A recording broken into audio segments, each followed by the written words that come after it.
పునీత Francis of Assisi గారు 1223లో నిజమైన పశువుల పాకకు ప్రాణం పోశారు.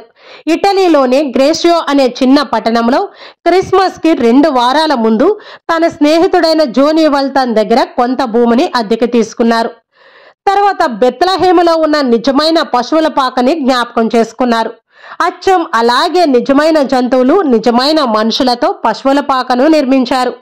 బాలయేసుని మాత్రం చెక్కతో చేసిన స్వరూపాన్ని పెట్టారు.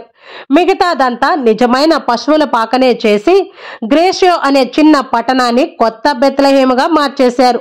ఆ రోజు అర్ధరాత్రి చాలా మంది ప్రజలు అక్కడికి వచ్చి ప్రోగయ్యారు. ఎంతో సంతోషముతో కొవ్వొత్తులు వెలిగించారు. అక్కడ వాతావరణం అంతా ఒక్కటేసారి కొత్తగా, వింతగా పండగ వాతావరణం సంతరించుకుంది. ఆ రోజు ప్రజలందరూ అక్కడికి రావడంతో భక్తితో పవిత్రంగా క్రిస్మస్ పండుగను గొప్ప వేడుకగా జరుపుకున్నారు.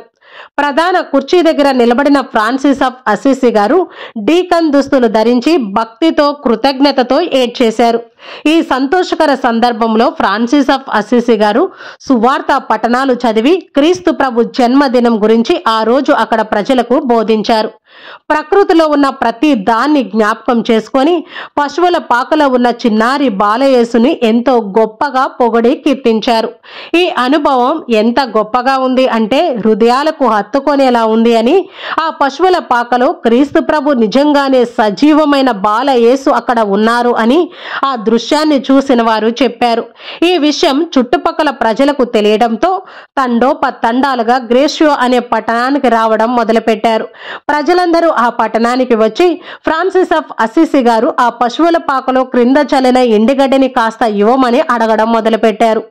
ఎందుకంటే అనారోగ్యంతో ఉన్న వారి ఇంటిలో పశువులకు ఆ గడ్డి పెడితే అవి ఆరోగ్యంగా అవుతాయి అని వారు నమ్మారు.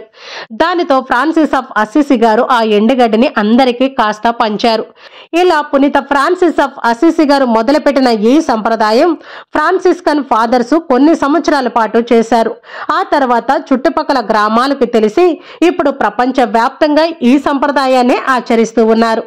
1223 నుండి పునీత ఫ్రాన్సిస్ ఆఫ్ అసిసి గారి దయతో ప్రపంచ వ్యాప్తంగా ప్రతి ఒక్కరు కూడా ఈ అందమైన జ్ఞాపకాన్ని ప్రతి సంవత్సరం గుర్తుపెట్టుకుంటూ క్రీస్తు ప్రభుకి అందమైన పశువుల పాకను కడుతూ ఉన్నారు.